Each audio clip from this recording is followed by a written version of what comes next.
ยังกุลพระแก้วเจ้าตั้งสามพระการ ขอนอบน้อมกราบถวายความเคารพพระมหาเถรานุเถระ พระสังฆาธิการครูบาอาจารย์ทุกรูปโดยความเคารพเป็นอย่างสูง ขอเจริญพรคณะศรัทธาสาธุชน พุทธบริษัททุกท่าน ในค่ำคืนของวันนี้ ได้มาพบรายการธรรมะวันพฤหัสบดีดำเนินรายการโดยอัตมภาพ พระทันเทพโสภณปัญโย จากวัดสมหารตำบลทุ่งต้อมอำเภอสันป่าตอง จังหวัดเชียงใหม่ ได้นำรายการสาระธรรมะ ได้พบปะกับบรรดา สาธุชนทุกท่าน ผ่านทางช่องทางออนไลน์ณที่แห่งนี้ รายการธรรมะเป็นทีม ญาติโยมสาธุชนทุกท่าน ที่ติดตามรับฟัง เพราะว่าจะเป็นผ่านทาง YouTube ทาง Facebook และสถานี FM ทีวีออนไลน์ ที่ศรัทธาญาติโยม สาธุชนทุกท่าน ได้เข้าร่วมรับฟังกันในที่แห่งนี้ วันนี้บรรดาคณะศรัทธาสาธุชนญาติโยม ทุกท่าน รายการของอาตมาภาพ ได้รับผิดชอบในการดำเนิน การจัดรายการ เป็นประจำทุกค่ำคืนของวันพฤหัสบดี ตั้งแต่เวลา2 ทุ่ม จนถึงเวลา3 ทุ่มโดยประมาณ ญาติโยมบางท่านบางคน ก็ติดตามรายการอาตมาภาพ ญาติโยมสามารถที่จะแสดงความคิดเห็นได้ในช่องทางออนไลน์แห่งนี้ บรรดาสาธุชนญาติโยมคนดีทุกท่าน ซึ่งก็รู้สึกว่าในช่วงระหว่างนี้ เป็นช่วงที่มรสุม หรือว่าเป็นช่วงที่ฝนฟ้าคะนอง ซึ่งก็จะทำให้คณะศรัทธาสาธุชนญาติโยมทุกท่าน ได้รับฟังรายการธรรมะก็ดีนะเพราะว่าช่วงนี้ก็เป็นช่วงที่เป็นฤดูฝนเป็นฟ้าฝนอากาศก็กำลังเกิดขึ้นนะดังนั้นแล้วญาติโยมทุกท่านนะที่ติดตามรายการของอาตมาภาพนะก็ขออนุโมทนาตัวที่จะได้รับฟังรายการในของค่ำคืนของวันนี้ศรัทธาสาธุชนญาติโยมคนดีท่านทั้งหลาย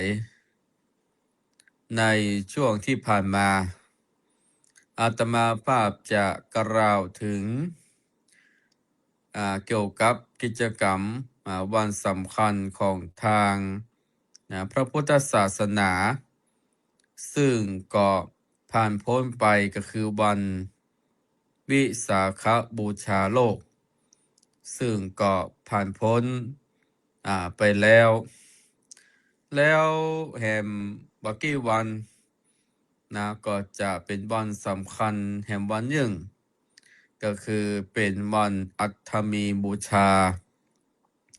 เป็นวันถวายพระเพลิงของสมเด็จพระสัมมาสัมพุทธเจ้า ซึ่งบรรดาสาธุชนญาติโยมท่านทั้งหลายวันสำคัญของทางพระพุทธศาสนานั้นจะมีวันสำคัญเป็นที่หน้าที่ของเจ้าพุทธเฮาทุกคนที่จะต้องลำลึกนึกถึงพระมหากรุณาธิคุณขององค์สมเด็จพระผู้มีพระภาคเจ้าโดยเฉพาะแล้ววันสำคัญทางพระพุทธศาสนานั้นก็คือได้แก่วันวิสาขบูชาเป็นวันที่องค์สมเด็จพระสัมมาสัมพุทธเจ้าประสูติตรัสรู้และปรินิพพานแล้วก็วันแห่งต่อมานั้นก็คือวันอาสาฬหบูชาเป็นวันที่ครบนะเป็นวันที่แสดงธรรมเป็นการแรกก็คือพระธรรมจักรปวัตนสูตรและก็เป็นวันที่มีพระสงฆ์เป็นคนแรกในพระพุทธศาสนาในวันนั้นหลังจากนั้นก็จะเป็นวันมาฆบูชา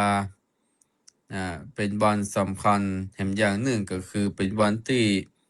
พระสงฆ์ 1,250 รูป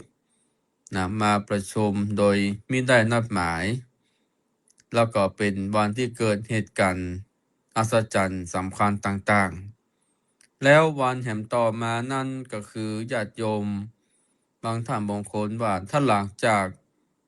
วันวิสาขบูชาไปแล้วก็คือวันอัฐมีบูชาเป็นวันที่ถวายพระเพลิงพุทธสรีระขององค์สมเด็จพระสัมมาสัมพุทธเจ้าซึ่งพระองค์ทรงปรินิพพานในวันวิสาขบูชาหลังจากนั้นก็ไว้7 วันแล้วก็ได้มีการถวายพระเพลิงพระบรมศพของพระพุทธเจ้าในวันแรม8 ค่ำนะวันแรม8 ค่ำถ้าบ้านเฮานี่ปีนี้ก็เดือน8มี2 หนนะวันของว่าเดือนถ้าเป็นภาคกลางนี่เดือน8 2 หนถ้าเป็นภาคเหนือเฮานี่จะเดือน10 2 หนนะแต่ว่าวันแรม8 ค่ำนะอันนี้ก็จะเป็นวันถวายพระเพลิงพุทธสรีระนำบรรดาศรัทธาสาธุชนญาติโยมท่านทั้งหลายวันสำคัญต่างๆนั้นเป็นวันที่เจ้าพุทธเฮาทุกคนที่จะต้องลำลึกนึกถึงพระมหากรุณาธิคุณขององค์พระบรมศาสดาซึ่งพระองค์นั้นก็เป็นบรมครูของคนและเทวดาทั้งหลายและเป็นผู้ที่ชี้แนะแนวทางในการดำเนินชีวิตอยากจะให้มนุษย์ทุกคนได้หลุดพ้นจากวัฏสงสารหลุดพ้นจากภัยยะต่างๆนานาอยากจะให้หลุดพ้นจากความทุกข์โดยเฉพาะแล้ววันสำคัญต่างๆที่เกิดขึ้นนะก็คือว่าเป็นวันที่เจ้าพุทธเฮาต้องได้ลำลึกนึกถึงอยู่ตลอดเนื่องพี่น้องศรัทธาญาติโยมโดยเฉพาะแล้วนี่ถ้าเป็นหน้าที่ของเจ้าพุทธก็คือทุกวันพระนะจะเป็นวันสำคัญของเจ้าพุทธเฮาซึ่งก็เป็นวันธรรมสวนะวันพระวันศีลที่เจ้าพุทธเฮาทุกคนจะต้องไปทำบุญตักบาตรไหว้พระสวดมนต์เจริญจิตภาวนากันแล้วแต่ประการหนึ่งก็เป็นวันที่ลดละเลิกสิ่งที่เป็นศีล5ศีล5 ข้อดังนั้นก็คือเขาได้ประพฤติปฏิบัติตามกันไปในวันอัฐมีบูชานั้นบรรดาศรัทธาญาติโยม กิจกรรมสำคัญหลักๆนี่ก็หมายถึงว่าเป็นวันที่ระลึกนึกถึงพระมหากรุณาธิคุณรำลึกถึงว่าเป็นวันที่ถวายพระเพลิงพุทธสรีระของพระพุทธเจ้าซึ่งก็พระองค์ปรินิพพานไปแล้วจะพวกของเราทุกคนนั้นได้ตระหนักนึกถึงในเรื่องของธรรมะเตือนใจว่าชีวิตของคนเรานั้นอยู่ด้วยความไม่ประมาทมีสติมีปัญญาแล้วก็พินิจพิจารณาว่าสังขารทุกอย่างมันไม่มั่นไม่เที่ยงเพราะว่าสังขารแต่ละคนนั้นก็เท่าแก่ชรามามีภัยที่จะมีอายุที่ยืนยาวมามีภัยที่จะอยู่กำฟ้าแม้ยศถาบรรดาศักดิ์รวมถึงเข้าของเงินทองแก้วแหวนแสนสิ่งคนรักคนชอบก็ต้องจากกันไปพลาดพลาดกันไปเป็นธรรมดาบ่ฮือมีการยุติในเรื่องสิ่งต่างๆแล้วสิ่งเหล่านี้ก็ถือว่าเป็นที่สำคัญต่อบรรดาพุทธศาสนิกชนได้รำลึกนึกถึงเป็นวันที่สำคัญแห่งอย่างหนึ่งโดยเฉพาะแล้วบรรดาญาติโยมวันอัฐมีบูชานี่เมื่อถวายพระเพลิงพุทธไสระแล้วก็จะมีเปิ้นฮ้องว่าพระบรมสารีริกธาตุสิ่งอันนี้ก็เป็นสิ่งที่สำคัญที่องค์พระบรมสารีริกธาตุขององค์สมเด็จพระสัมมาสัมพุทธเจ้านั้นคือผู้คนได้กราบได้ไหว้ได้สักการะบูชาอันนี้ก็เป็นสิ่งที่สำคัญเป็นที่ยึดเหนี่ยวจิตใจแด่เจ้าผู้เฒ่าทุกคนรวมถึงกิจกรรมต่างๆที่เกิดขึ้น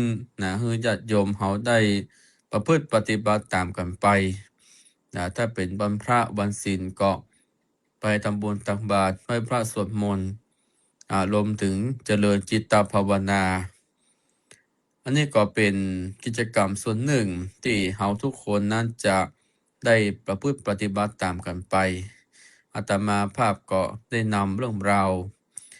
สาระสำคัญต่างๆในวันสำคัญของทางพระพุทธศาสนาได้นำมาพูดกับบรรดาศรัทธาสาธุชนญาติโยมที่อยู่ต่างบ้านซึ่งในค่ำคืนวันนี้อาตมาภาพจะได้น้อมนำพระธรรมคำสอนเป็นมรดกธรรมพื้นเมืองเหนือที่จะได้มาแสดงธรรม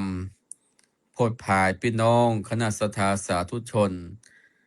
ญาติโยมที่อยู่ต่างบ้านกันเพราะว่ารายการของอาตมาภาพนั้นก็จะเป็นรายการ1 ชั่วโมงแล้วก็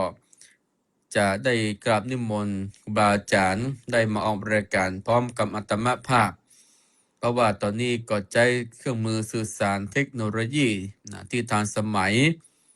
ที่จะได้เชิญชวนครูบาอาจารย์รวมถึงญาติธรรมได้มาออกรายการโดยถ้าครูบาอาจารย์รูปใดบอกว่างก็อาตมาภาพก็จะได้นำรายการธรรมะพื้นเมืองเหนือได้นำเทศนาธรรมให้กับบรรดาศรัทธาญาติโยมเพื่อเป็นเครื่องยึดเหนี่ยวจิตใจแล้วก็เป็นกู้เป็นกิมกับพี่น้องศรัทธาญาติโยมที่อยู่ต่างบ้านโดยเฉพาะแล้วนี่ญาติโยมที่อยู่ต่างบ้านก็รับฟังกันไปเนอะสามารถแสดงความคิดเห็นได้ในค่ำคืนนี้อาตมาภาพจะได้นำธรรมะพิเศษได้นำมาแสดงธรรมเพื่อเป็นการเสริมสร้างบุญบารมีให้แก่ญาติธรรมทุกท่านที่ติดตามรับฟังรายการอยู่ทางบ้านดังนั้นญาติโยมท่านใดได้ฟังธรรมกันนี้แล้วเป็นสิริมังคละมงคลอย่างยิ่งกับตนตัว กับครอบครัวนะและก็เป็นการเสริมสร้างบารมีแห่งอย่างหนึ่ง ดังนั้นก็ขอเชิญชวนบรรดาศรัทธาสาธุชนญาติโยมคนดีทุกท่านนะที่ติดตามรับฟังรายการอยู่ทางบ้านได้รับฟังพระธรรมเทศนาแบบพื้นเมืองเหนือเปลี่ยนจากธรรมะบรรยายด้านหลังตมาภาพได้แสดงธรรมจบไปแล้วก็สรุปธรรมเนื้อหาสาระให้กับบรรดาญาติโยมที่อยู่ต่างบ้านได้รับฟังกันบัดนี้ขอเชิญชวนบรรดาสาธุชนญาติโยมทุกท่านได้ตั้งใจสดับรับฟังอย่างพระธรรมเทศนาแบบเบาโบราณล้านนาโอกาสสืบต่อไปก็น้อมนำลึกถึงพุทธบูชามหาเตชะวันโตธรรมบูชามหาปัญโยสังฆบูชามหาโภควโหติโลกะนาถังอภิปูชยามิขอให้ข้าพเจ้าจงมีแต่ความสุขความเจริญขอบารมีแห่งพระพุทธเจ้าให้มีเดชะมีฤทธิ์มีเดชขออำนาจแห่งพระธรรมให้ข้าพเจ้ามีปัญญาขออำนาจแห่งพระสงฆ์ขอให้ข้าพเจ้ามีโชคมีลาภเจริญรุ่งเรืองตลอดกาลนานเทินต่อไปญาติโยมตั้งใจรับฟังธรรมเน้อนะโมตัสสะภะคะวะโตอะระหะโตสัมมาสัมพุทธัสสะเอวัมเมสุตังเอกังสัมมายังภะคะวาราจะกะเหวิหารันติกิจจกุเตปะปะเตตาระโขภะคะวาภิกขุนังอลัมภะกะเทสิสาทโวดุราสปุริสะตั้งหลายตั้งยิ่งใจมวลหมู่อันพร้อมหน้าอยู่ฟังธรรมจงประการจำฟังที่ดังเราจากจิจากใครลำดับไปนาบัดนี้แหละนาเอกังสัมมายังมีการละค่ะหนึ่งพระพุทธเจ้าสำลานอยู่ในแก้วกูเนื้อเขาคิดจะกูดอันมีจิ่มไกลเมืองหลัดจากางหานกรกับโดยอาลหันตาเจ้าปัน250 ตนก็มีแลตัสมิงขันเนในขณะนั้นมหาสารีบุตรเถรเจ้าก็ย่อมือกลมเก่าถามพระพุทธเจ้าว่าพันเตภควากาแด่พระพุทธเจ้าอันว่าปารมีปัญจันยังมีกุลอันประเสริฐล้ำเลิศแก่สัตว์โลกสงสารดังลือจา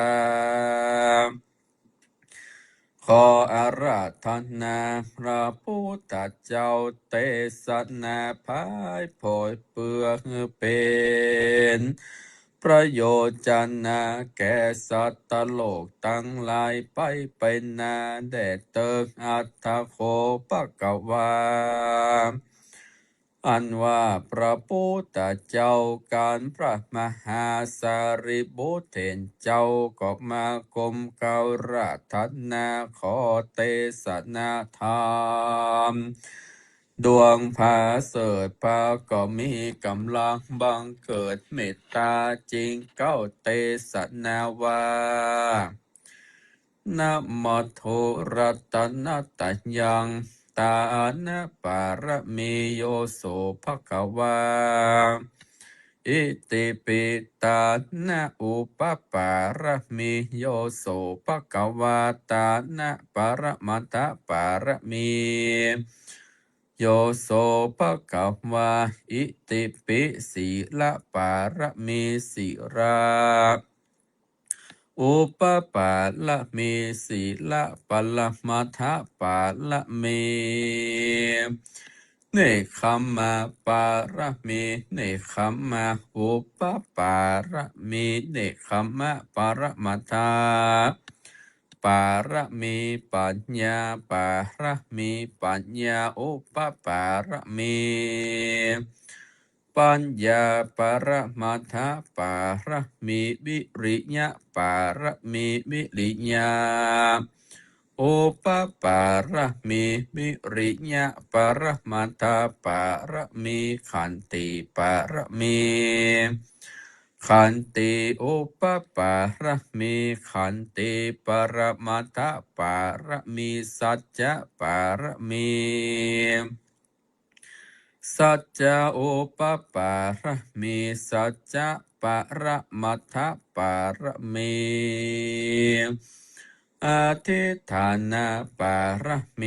อธิฐานาโอปปาระเมอธิฐานาปาระมัทธะปาระเมเมตตาปาระเมเมตตาโอปปาระเมเมตตาปาระมัทธะปาระเมโอเบคาปาระเมโอเบคาโอปปาระเมโอเบคาปาระมัทธะปาระเมอิติปิมหาทัสสะพะโลพะลังพะลาปัญญังปัญญาเตจังเตจาสีลังสีลันจะกุณังกุณาอุคิตังอุคัตตาสัมปันโนโสภะคะวาอิติปิเวทิตาพังเวทิตาพังมหาทัสสะพะลาพะลังภาวะนางภาวะนาปุญญังปุญญาเหตุปัจจโยโสภะคะวาอิติปิอุตตมังอุตตมังเหตุปัจจโยสัมปันโนโสภะคะวาอิติปิพุทธัสสะสัมพุทโธมหาตัสสะพะลามุนีมุนามหาคุณากุณังราชราจังอาปัตตาสาริติหิตาจริยาสัมปันโนโสภะคะวะอิติปิไสมะติสัปปารมิโยปุระโตโสภะคะวะอิติปิอังหัมปิโคมิจราธัมโมจราอานาติโตหันตหังกัรยานังกะโรมิกาเยนะวาจายะมานาสติอาหัมปิโคมิพยาธิธรรมโมพยาธิอานาติโตหันตังหังกัลยานังกะโรมิกาเยนะวาจายะมานาสติอาหัมปิโคมิมรณะธัมโมมรณะอานาติโตหันตังหังกัลยานังกะโรมิกาเยนะวาจามนัสสติอันว่ากัตถาเตวตุตังสามนีการว่าผู้การาผู้ใดได้จำเริญไปใจก็จากใดเขาใกล้พระนิพพานเจ้าแต่ดีหลีและนาอธิบายว่าปุคาราผู้ใดมีศีลมั่นคงดีแล้วคือหมั่นเมตตาภาวนาไปอย่าได้ขาดก็จักได้นำเอาตนไปสู่ไตรขันธ์สามประการคือหันเป็นอนิจจังทุกขังอนัตตาลำเปิงโดยอย่างจราพยาธิมรณาอันว่าพระยามัจจุราชหักไล่เลยขับไปใจคือตัวเรานี้ปันแก่ปันเทาจราโห หูตาก็มามืดมัวผมอย่างหัวก็มางอกเอ็นก็หันไปควายตันตาเขี้ยวฟันก็ลุดหล่อนออกปลายตีนปลายมือก็มาใส่สารอกในใจก็มาปั่นเปิ้นใบให้ดังอันพระพุทธเจ้าจริงกล่าวว่า อันนี้ในจึงว่าเตวะโตปัธรรมหัวตีและนาพยาธิอานาติโต ก็มีโรคาพยาธิมาเบียดเบียนบ่ขาดจะกิน จากนอนก็ลำบากมาเป็นตุกยากนักหนาอันนี้จึงว่า เตวะโตตวนสองและนามะระนองอนาติโตทอดนั่นไปพญาตตัวแรงกามันบอกไว้นาผู้ใดมันก็เต้ากระตามฮือตายไปสันเดียวอันนี้ก็เป็นเตวะโตต้นสามและนาเหตุดังอันปุกขระยิงใจตั้งหลายควรลำเปิงโดยยังเตวะตูตั้งสามนี้ไว้เป็นกรรมฐาน ว่าอายังอันตะภาโวอานิจจังทุกขังอนัตตา อันว่าตนตัวเรานี้มันก็บ่มันบ่เตียงรู้ความเหี่ยงไปมาทุกขาเป็นทุกข์บ่ขาดอนัตตาก็บ่ใจตัวแห่งเรา หากเป็นว่างเปล่าแล้วควรลำเปิงจำเริญภาวนาพรหมวิหารตั้งสี่ฮือมีใจ กรีในตังธรรมฮือได้กระทำสมาธิภาวนาไปใจ ก็จะได้รู้แจ้งหานจริงแจ้งจอดการมรณาจากเมืองคนพญายมตนองค์อาจก็มา โอกาสจะถามดุราตัญญาเมื่ออยู่เมืองโคนโลกลา รู้จักยังเตวะโตตั้งสามดังรือจางว่าอ่าน การว่าปุคาราผู้นานได้ขานตอบว่า ตัวแห่งข้าก็หากเลยดูรู้แล้วยังเตวะโตตั้งสามดังอ่าน ยามนั้นพญายมพิบาลบอกกล่าวฮือจานรกมนหมู่นำเอาปุคาราผู้นั้นไปสู่จันฟ้าก็จังได้เสวยสัมปติทิพย์เมืองสวรรค์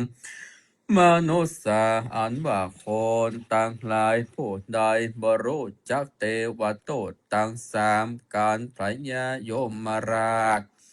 ถามดังอันพญายมก็เฮอจะนรกเอาเชือกเล็กมัดกาด เอาไปตกในห้องนรกอบายปุ่นและนาปิขเวนุราภิกขุตั้งหลายนายธรรมเตสนา แห่งพระพุทธเจ้าดวงพระเสดนี้ได้จึงว่าปารมีปัญจันอมินัยกัมปีปัญญาปารมีทวนสามทำดวงประเสริฐนี้หากเป็นพระโยชนะ แก่สัตตโลกสงสารมากนักเป็นต้นว่า ปุคารายิงใจผู้ใดได้ยินได้ฟัง ได้สังวาสวัสดิญายก็ดีก็จักทะรงสนามจำจิวไว้เป็นกรรมฐานก็ดี ก็จักมีอาปาละอานิสงส์กว้างขวางมากนัก อันจักนำให้ได้ถึงสุขในจะนี้และจะนาเตือนย่อมระงับดับเสียยังพยะตังมวลมีต้นว่าราชภัย โจรภัยอมนุสภัยอัคคีภัย วายโยภัยอุทกภัยตังเคราะห์เกณฑ์เวรอุบาทกังวลโอนตรายตั้งหลายภัยยะพยาธิม่วยไข้ตั้งหลายอันเกิดแล้วกับตนกับตัวก็ดีอันบ่ยังบ่เกิดเตื้อดังอันก็ดีก็จักระงับดับหายไปบ่มากลับมาไกลได้แม่นว่าสัตว์ตัวอันมีพิษและตัวเครื่องขาบหยาบจาก้าขนองก็บ่มากระปองกระตั้มหลายได้แลนาจาล้วนสุดพยะตั้งหลายอันหูบ่หูตาบ่หานเกิดกับตนกับตัวก็จักรำงับกลับหายไปกับไฟไหลไปกับน้ำพรำว่าจะกลับกลายเป็นดีได้จำเริญไปยิ่งกว่าเก่าได้สุขรอยเต่าปอนปูนโดยเตจาแห่งธรรมปารมีปัญจันดวงประเสริฐนี้บัญญาจะและนาตัสมาเหตุดังอันโยกาวาจาราสัพปุริสะเจ้าตั้งหลายอันเป็นแล้วมาแต่ก่อนก็บอกหอนละเสียยังตนก็เตรียมย่อมถือเอาเป็นกรรมฐานไว้จุตนจุพระองค์บัญญาจะและนาปัพพชิเตนะอันว่านักบวชเจ้าตั้งหลายตนใดก็ดีปัจจะเวคิตวากันว่าได้กระทำปั่มเป่งแล้วก็ควรกล่าวเป็นกัตถาว่าอาโหวัตตพังจีวรังปฏิกุลังอาโหวัตตโพบินดาปะโตปฏิกุโลอาโหวัตตโพเสนาสนังปฏิกุลังอาโหวัตตโพคิลานาปัจจยะเพสัญชาปาลิคาโรปฏิกุโลดังนี้เหตุว่าอารหันตาเจ้าตั้งหลายแรงหานกุลละบุตรเจ้าตั้งหลายได้ปฏิบัติธรรมกรรมฐานแล้วก็คือเอาอย่างกุลพระพุทธกุลพระธรรมกุลพระสงฆ์เจ้าตนประเสริฐโดยบทว่าอิติปิโสสวากขาโตสุปฏิปันโนตั้งแต่ต้นถึงปลายนั่นเตอแล้วก็ฮือลำเปิงในใจถึงปารมีปะหันจานตานะปารมีไปใจรอดสุดปลายเป็นดังอันได้กล่าวมาเบื้องต้นนั่นเตอการว่าปุคาระยิงใจพุงใดในปฏิบัติดังกล่าวแล้วก็จะได้บังเกิดพระอานิสงส์มากหนักจากได้ผับแปะอย่างคาซึสัทธโรภัยมานอุปาทวะกังวลโอนตะไลต่างๆได้เสี่ยงและนาอารหันตาเจ้าตั้งหลายได้แปลงแต่งอย่างปารมีปัญจันไหวกำจูศาสนาธราต่อเต้าห้าปันพระวสาการว่าโปคาระยิงใจผู้ใดได้ปฏิบัติตามคำสอนแห่งอริยเจ้าทั้งหลายก็จะได้ถึงอย่างมากะปะละไปสู่เวียงแก้วนี้ละปานเจ้าแต่ดีลีบัญญาจะเล่นนาตุมเหพระวันตาอ่านว่าสุตันตั้งหลายได้เกิดมาพบปะสายยังพระพุทธศาสนาแห่งพระตถาคตควรปาการใส่ใจปฏิบัติตามคำสอนแห่งพระพุทธเจ้าแล้วฮือมันฮือตาลรักษาศีลภาวนาไปใจอย่าได้ขาดอย่าได้ประมาทลาสาเพื่อให้ได้เอาอัตตาตนตัวได้พ้นจาก ต่างตกยากในวัฏสงสาร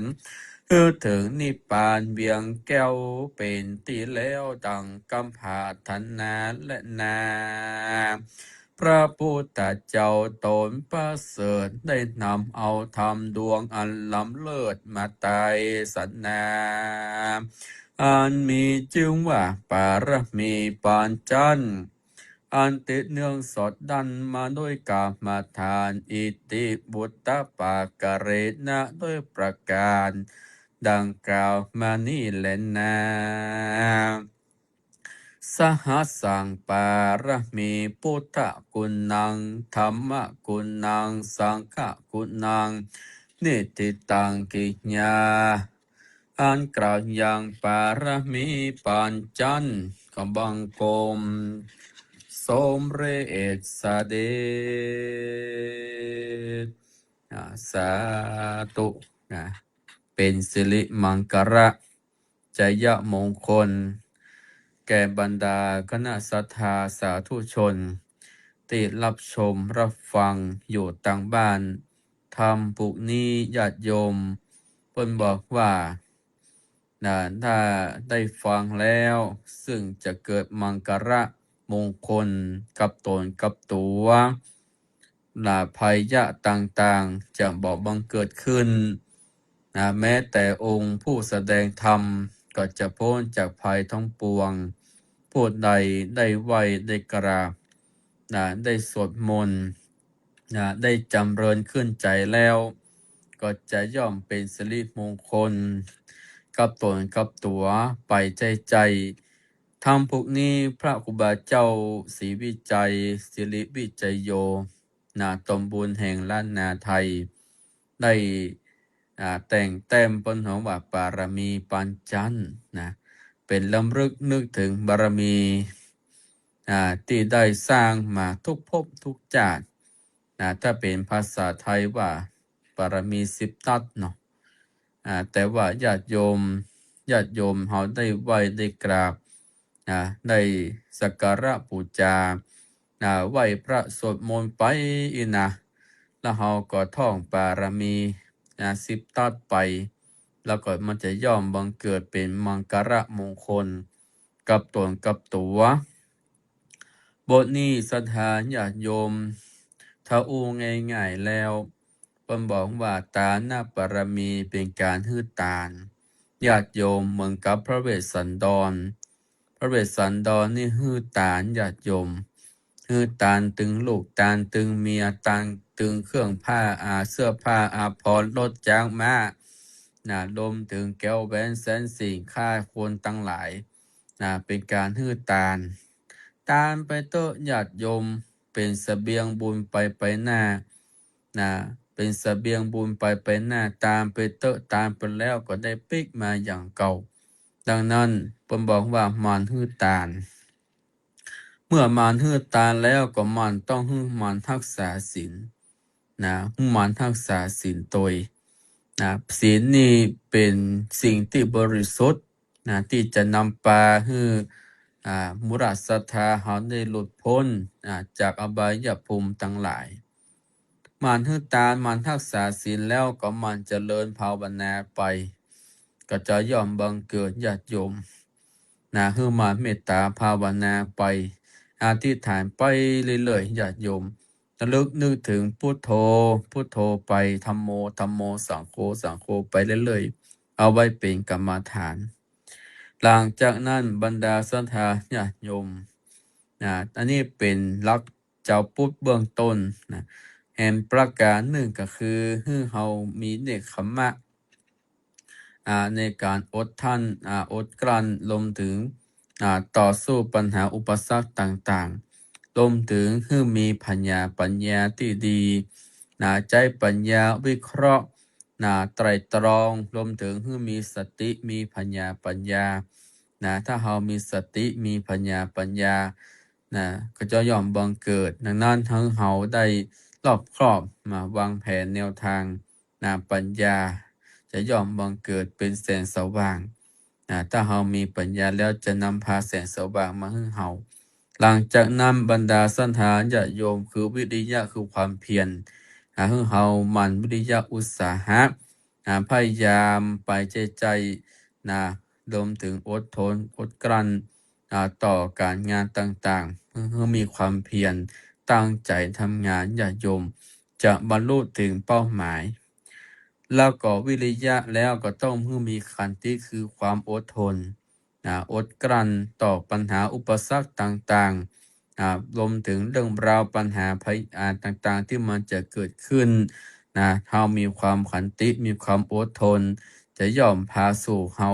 ในทางที่ดีเฮามีความอดทนอดทนต่อสิ่งเรื่องราวต่างๆที่เข้ามากระทบสิ่งเรื่องใดที่เฮานำมาวิเคราะห์ให้เฮาไตร่ตรองให้ใจปัญญาในการคิดหลังจากนั้นให้เฮามีสัจจะสัจจะก็คือในการอู้กันจาเฮาตั้งสัจจะไปแล้วว่าเฮาจะทำแบบนี้เฮาจะทำงานแบบไหนอยากจะให้มีคนนับหน้าถือตาเฮาต้องมีสัจจะไว้สัจจะนี่เป็นสิ่งที่เป็นปัญหาว่าสัจจังเวปัญหาว่าเป็นกำอู้อู้แล้วก็ต้องทำเฮามีสัจจะได้บางคนนี่ไปขอหวยเนาะไปขอหวยหรือว่าไปขออ่าต่อบนอันอย่างต่างๆอันนี้ก็คือศรัทธาญาติโยมว่าต้องมีสัจจะต่อผีต่อคนต่อเทวดาโดยปัจจัยว่าได้ไปแล้วเฮาบ่ไปแก้เองอันนี้ก็บ่ฮู้ล่ะหลังจากนั้นแล้วเปิ้นฮ้องว่ามีสัจจะต่อไปก็คือมีคำว่าอธิษฐานก็คืออธิษฐานกำปอนกำขอญาติโยมเฮาก็พยายามอธิษฐานไว้ปอนใดอันประเสริฐล้ำเลิศอันนี้ก็ให้มีความตั้งใจอธิษฐานขอพรการงานต่างๆจะมีความสำเร็จธุรกิจการงานรวมถึงครอบครัวสุขภาพแข็งแรงอธิษฐานให้ตั้งใจให้มันแน่วแน่ หลังจากนั้นญาติโยมก็คือเมตตาเมตตาปารมีเป็นสิ่งที่สำคัญ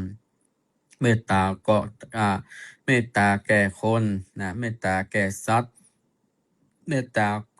ต่อทุกสิ่งทุกอย่างญาติโยมสิ่งเหล่านี้ก็จะเป็นสิ่งที่ดีดังนั้นก็คือศรัทธาญาติโยมได้มีเมตตาช่วยเหลือเกื้อกูลกันไป ถ้ามีคนรักคนชอบเพิ่นว่าเมตตามหานิยมก็อยู่ที่ตัวเฮาก็คือถ้าตนใดตนเมตตาบ่มีความพยาบาทมันมีความอิจฉามันมีความปองร้ายรวมถึงกำอู้กำจาก็ดีสิ่งเหล่านี้จะเป็นเมตตาแก่เฮาดังนั้นเฮาคือเมตตาช่วยเหลือเกื้อกูลกันไป แล้วก็หลังจากนั้นแล้วก็คือมีอุเบกขา อุเบกขาคือการปล่อยวางวางเฉยบ่ยึดมั่นถือมั่นบ่ยึดติสิ่งใดๆทั้งปวงมันบ่ใช่ของเฮาแม้แต่ตัวร่างกายสังขารก็บ่ใช่ของเฮาคือคนเฮาทุกคนนั้นได้ตระหนักลึกถึงว่าทุกสิ่งทุกอย่างนั้นมันมีความที่มันแน่นอนอันนี้ก็คือญาติโยมได้ระลึกนึกถึงว่าบารมีทั้งหลายที่เฮาได้สร้างได้ทำนี้เฮาอดทนรวมถึงสร้างไปเรื่อยๆญาติโยมจึงถึงพระนิพพานหลังจากนั้นแล้วญาติโยมสาธุชนต่างทั้งหลายเป็นบทคาถาที่มีความคนฮ้องว่าเป็นกรรมฐาน กรรมฐานในที่นี้ก็หมายถึงว่าเป็นคาถาเทวทูตทั้งห้าคาถาเทวทูตทั้งห้านี้ญาติโยมตะกี้อาตมาภาพได้แสดงไปแล้วว่า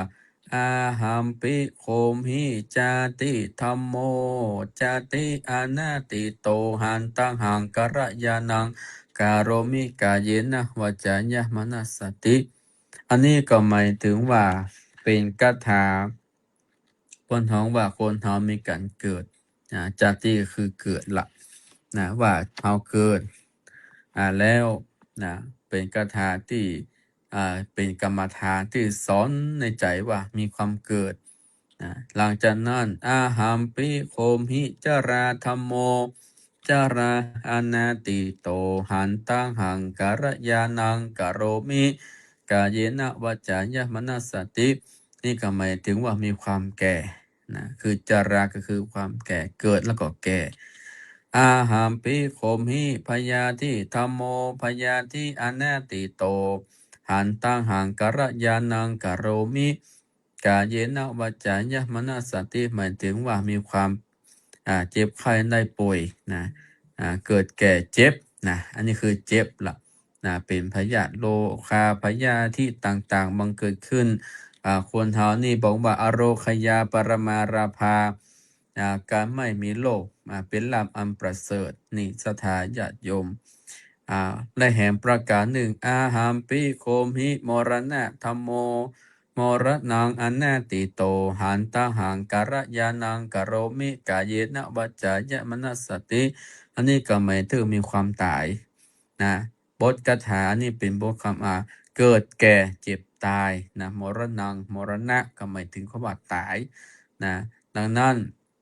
บทปัญหาว่าการหาเตบตุต่างห้านี่นะถ้าเฮาหมั่นไว้หมั่นสวดนะแม้แต่ในธรรมผู้นี้ญาติโยมผมบอกว่าการว่าปุกระยิงใจผู้ใดนะได้หมั่นได้ท่องไปแล้วและ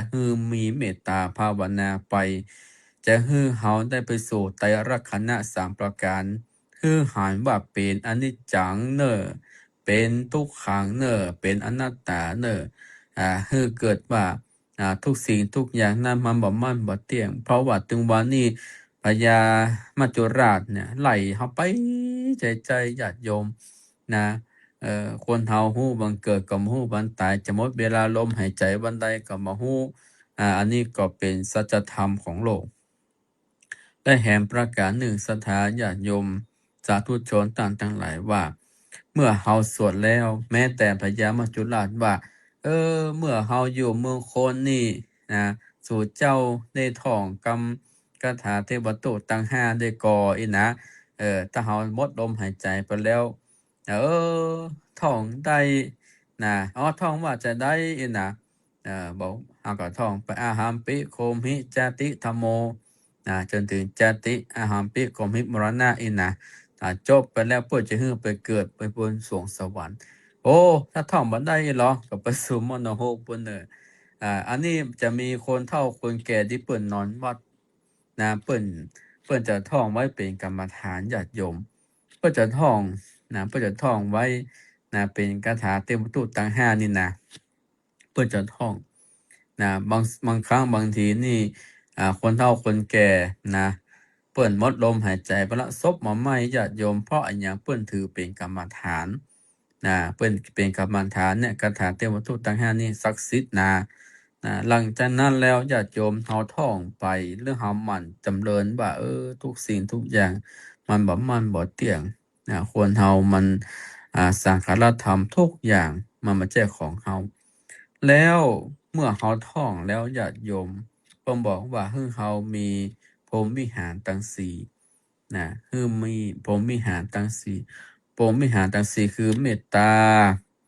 กรุณามุทิตาอุเบกขาก็หมายถึงเมตตาก็คือความฮักมีความฮักเกาะมีความฮักเกาะแต่แก่คนมีความฮักแก่สัตว์มีความฮักแก่ทุกอย่างญาติโยมนี่คือมีเมตตาช่วยเหลือเกื้อกูลกันไปกรุณาคือความสงสารช่วยเหลือเกื้อกูลกันไปมุทิตาก็คือความยินดีเมื่อคนอื่นได้ดีก็แสดงมุทิตาจิตกันไปอุเบกขาก็คือวางเฉยปล่อยวางบ่ยึดมั่นถือมั่นบ่ยึดติลดมานะทิฏฐิไปในตัวทุกสิ่งทุกอย่างมันทำให้เราเบาสบาย อันนี้ก็เป็น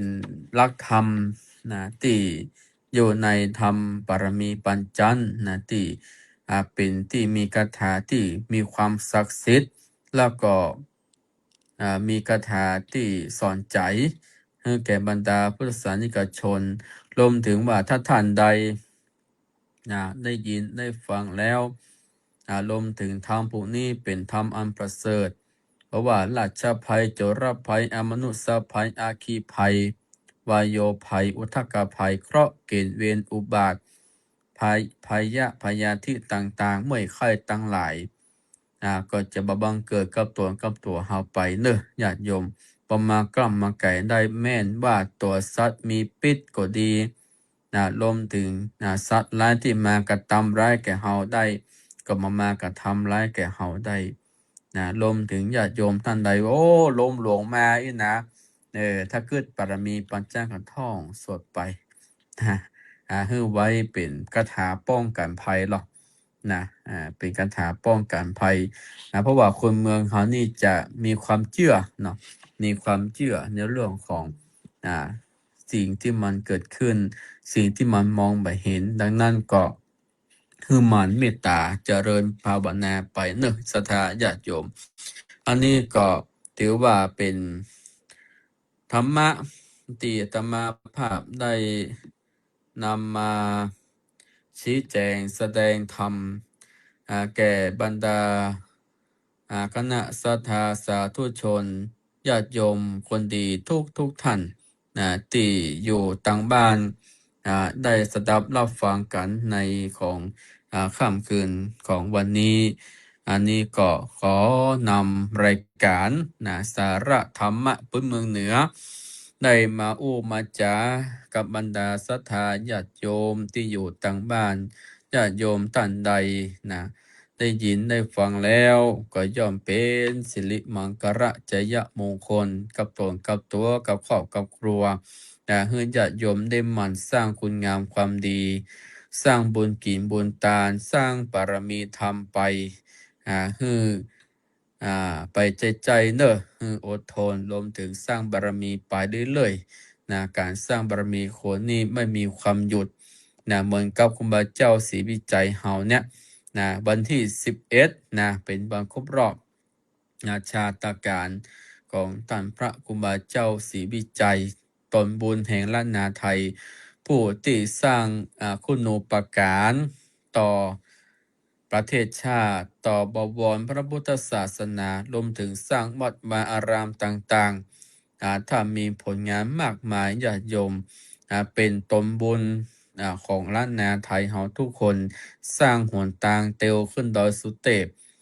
รวมถึงท่านสร้างวัดวาอารามสร้างพระสงฆ์หลายตนหลายองค์ด้วยกันรวมถึงได้สร้างคุณูปการดังนั้นก็ญาติโยม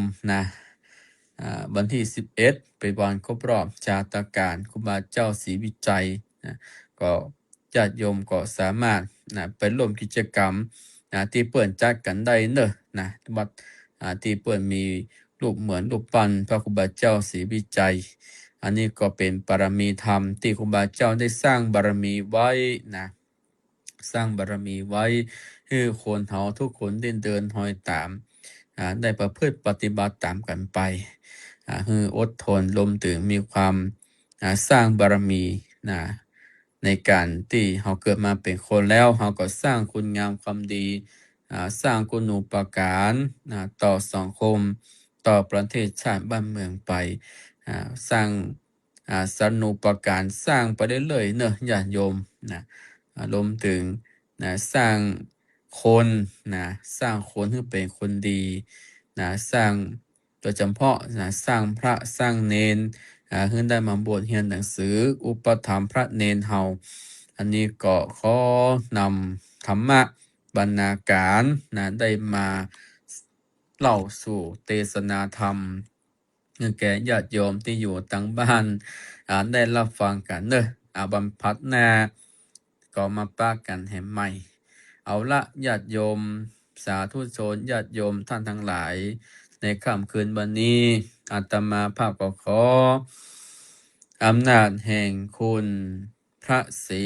รัตนตรัยและสิ่งศักดิ์สิทธิ์ทั้งหลายบารมีศีลธรรมกรรมฐานแห่งครูบาเจ้าศรีวิจัยบารมีแห่งองค์พระธาตุเจ้าดอยสุเทพองค์พระธาตุเจ้าหฤปุญชัยบารมีแห่งองค์พระธาตุเจ้าทุกๆดวงในล้านนาเฮาแห่งนี้บารมีแห่งองค์พระแก้วมรกตองค์พระสยามเทวาธิราช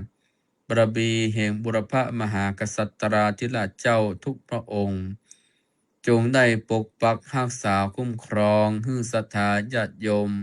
สาธุชนทุกท่าน ขอให้ได้มีแต่ความสุขความเจริญ เจริญไปด้วยอายุ